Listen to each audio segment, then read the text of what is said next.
All right, let's get Eric Flack on the horn here on the guest hotline. So, Eric, a couple hours ago, you tweeted that you had an insider tell you that the RFK bill that we've been waiting to find out whether or not the land was being attached to is coming down the pike today. The spending bill was going to be finalized, and we could get some resolution finally once and for all. And I know within just the last few minutes, you've got an update on that. So give it to us. Yeah, the latest is that as of now, which is about 3:04 on Thursday, December 12th, that RFK bill is in fact included in this larger spending bill, which means that D.C. really closing in now in the final stages of a full-fledged push to get the commanders back to the district. Still never official until it's official, but it was a huge hurdle to actually get that RFK bill giving D.C. long-term control of the land into that spending bill. Things change up on Capitol Hill, but as of right now, as we stand right here, it is in that bill. And again, once they agree on that larger spending bill, which really doesn't have much to do with RFK at all, passage is a formality. The debate is over. So once RFK officially gets included in the final version of that bill, it is, for all intents and purposes, a reality that D.C. has long-term control of that RFK land. So there are a couple times I've been like, okay, yeah, this is it. And then there's a Steve Daines pop whack-a-mole. Then there's like a Maryland senator whack-a-mole. The government, is this it? In terms of this part, of this phase of it? Let me put it to you this way. I had a good exchange with a source, and this was actually yesterday. This was before it made it in, and I was like, "How are you feeling?" And he's like, "I'm feeling 70%." There's somebody who wants it in the bill, and I said, "So is that like we're almost there, or like, oh no, there's a 30% chance that it might not happen?" And then he jokingly sent me the Christmas ornament of the Hail Mary. And I was like, well, that doesn't sound good. He said, no, we're moving in the right direction, and I will crack a beer if it gets into the bill. So we're like at crack your first beer time in celebration. Now, the text of this bill, and this is inside baseball, but the text of the bill is probably not going to be finalized until potentially over the weekend. At the point the text, it's actually written in stone, then you're kind of like officially official, and then they vote, which again is pretty much a formality. So we've still got some time to, and you know, you've probably followed a lot of the news. I've been reporting on it. Others have as well, about the backdoor negotiations that have been going on with Maryland. And so there's always a chance that things could go sideways, but it's a lot easier. It's a lot harder. It's a lot of bigger, longer putt, as you might say, to get the RFK bill into that resolution. That's the big obstacle. Pulling it out seems much more unlikely. Once it's in there, you're moving in the right direction. So I think everybody on the side of those who want this resolution to pass, this bill to pass, so the DC can take their real shot at bringing the commanders back, is feeling very, very good right now. So, Danny, yeah, things can change, but right now trending in the right direction with that RFK bill. As of now, sources, Capitol Hill insiders telling me, is included in this bigger, larger spending bill. Love that. Eric Flack is with us, WUSA TV 9's award-winning reporter. Let's say that the land is involved, okay? So in the bill, right? That resolution comes through. Right. DC, that means DC gets the land. There's nothing else that needs to happen, yeah? Nothing else that needs to happen. Okay. No, I mean, yeah. So my follow-up to that is the land is DC's. Does that automatically mean that the stadium will be built on that land? Are we confident in that, or is it a whole nother thing now? Yeah, then you gotta like actually DC's got to cut the deal with the commanders, and but isn't that a formality at this point? Well, I mean, it depends. I mean, $1 billion isn't that, we don't know.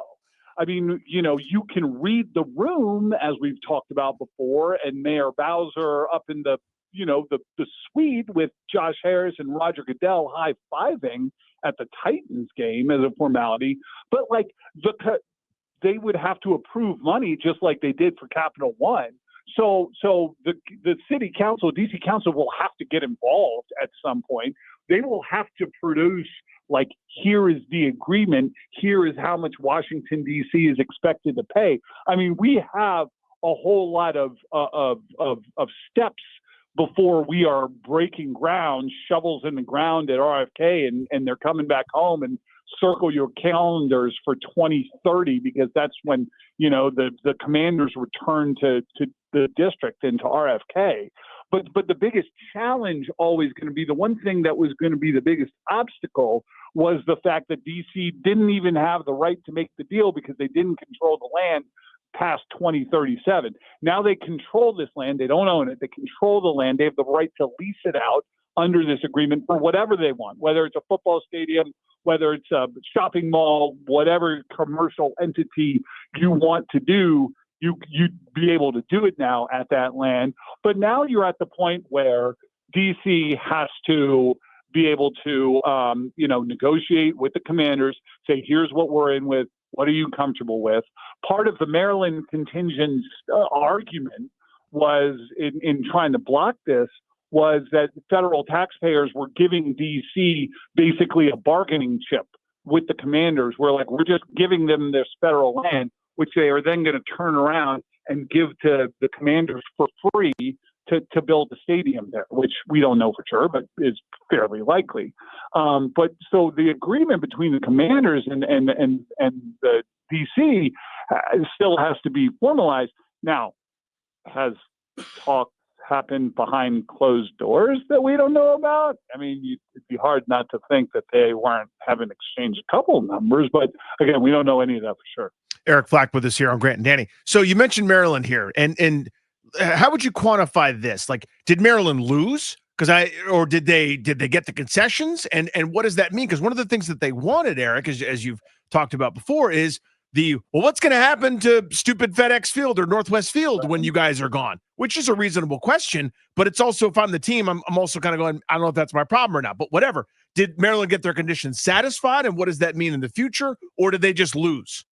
They had a couple of big conditions, and there was a lot of smoke and mirror about fighter jets, and the fighter jets may or may not be part of this. But based on my reporting, there were two huge conditions.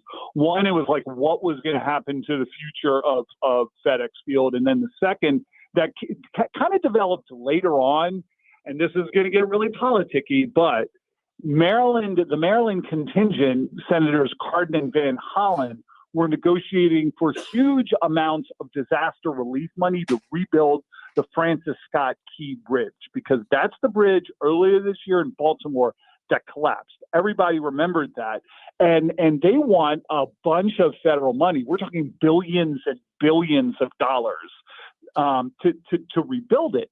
And at the 11th hour, that became part of the discussion. So you have to, at first it was Governor Westmore saying Maryland can't move forward until I'm satisfied that FedEx Field, or the FedEx Field land, the Northwest Stadium land, is going to be taken care of once the commanders leave.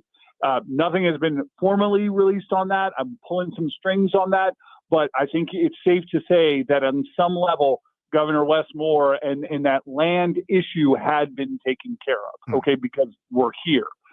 Then it became, well, what about all the money for the Francis Scott Key Bridge? And that became the sticking point. Hey, we're not going to be cool with the RFK thing if we don't get the money that we want to build the bridge. Seemingly completely unrelated, but that's the way Capitol Hill works. That's the way politics works. At this point, we're hearing the bill is an RFK bill, is in this spending bill, got added to this larger resolution, got attached. So you have to believe that Maryland's side was satisfied with the amount, or is satisfied with the amount of money that they're looking to get out of this bridge. So did Maryland lose? Maryland got what it needed to make this palatable moving forward. They said, okay, if we're not going to defeat this, we're going to need some chips back to let it go through. And the chips back ended up being on a local level. making sure the Commanders committed to take care of that Northwest Stadium site if and when they leave for D.C. or anywhere else, and B, making sure that Maryland got its Francis Scott Key Bridge money to rebuild the bridge. Again, politics as usual up on Capitol Hill. Those were the big sticking points, and you have to imagine that they were met at this point. Eric, I want to go back to something you were talking about a few minutes ago, which was the hypothetical that they build in D.C. or try to get that done, and the amount of money that the city would give the Commanders or put toward the project. I mean, do we have any speculation or guesses on what that would look like?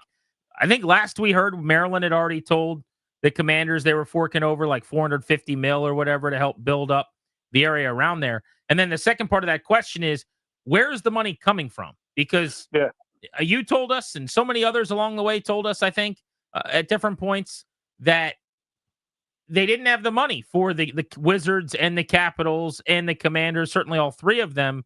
Where are they getting all the money? So it's going to be creative accounting. There's a lot of ways that DC can say that it's contributing financially to this without taking money out of its bank account or charging things up to its spending credit card, checking account, as an analogy.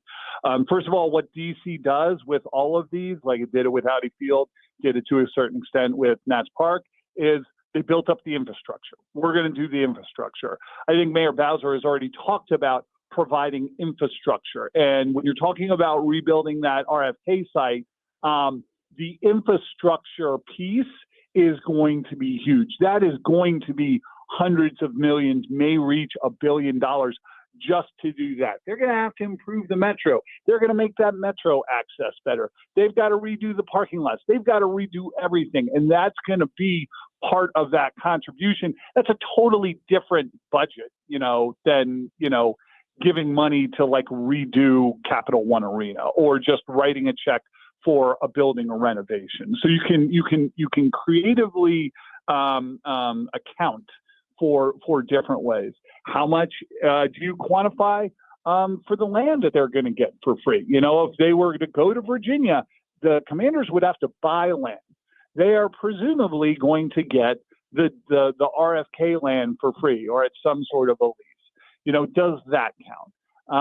Look, these stadiums cost $5 billion these days.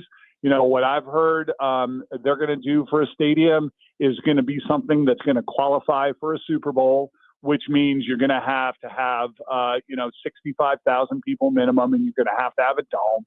But they're going to want to do there are minimum qualifications for an NFL Super Bowl. So you got to imagine that you're in the like $3 to $5 billion range. They've paid some big LA firm, as we've talked about earlier this year, more than $500,000 to a firm that specializes in finding ways to finance stadiums like this. It's literally all this LA firm does is come up with financing mechanisms for municipalities for these sorts of things. So DC is already down the road behind closed doors on figuring out how it's going to pay for it. But certainly there might have to be a new tax revenue source. That's the only way to come up with money when you don't have any money, is to figure out a way to generate money. And usually that means some sort of a tax on business or roads or some sort of a way to come up with the money. But you would have to think that Mayor Bowser has some sort of a plan with as out front as she has been about trying to get the Commanders to DC, knowing that there's going to have to be some public financing arm of this, and knowing what the district's books look like as of right now. She has to have a plan, and I think they're working on a plan. What that plan is, Grant, I don't think any of us know for sure right now. Eric, super quick, because I know you got to jump. Local residents around RFK, I don't have great numbers on this, and it's hard to find really good data, but I know there's a lot of outspoken folks that said, no way, no how, we have no interest in that, and maybe some folks in the DC Council's opinions have reflected that. The strategy for them is?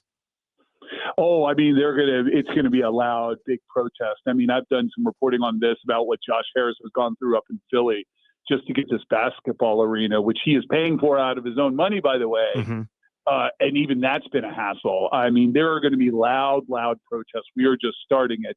I'm of the belief that the protests are not going to be able to override what seems like a runaway freight train of momentum if, in fact, what we believe to be happening right now happens and D.C. gets the land. But there will be loud protests. There have been groups that are already mobilizing. I just don't know that faction of D.C. Council, which once was very strong and once was the majority in opposition of this happening, is the majority anymore. And in fact, the main power players, the Kenyon McDuffies, the Mayor Bowsers, really are in favor of this. And some of the other main players who longly opposed it are opposing it much quieter now. And so the kind of writing is on the wall, but certainly we are about to, if this happens, we're about to enter a huge stage of community meetings, of protests, of we don't want a stadium in our backyard. All right, but to summarize then for people that joined us midway through the conversation, your reporting is that today looks like it's going to end up being a gigantic step toward D.C. getting the land.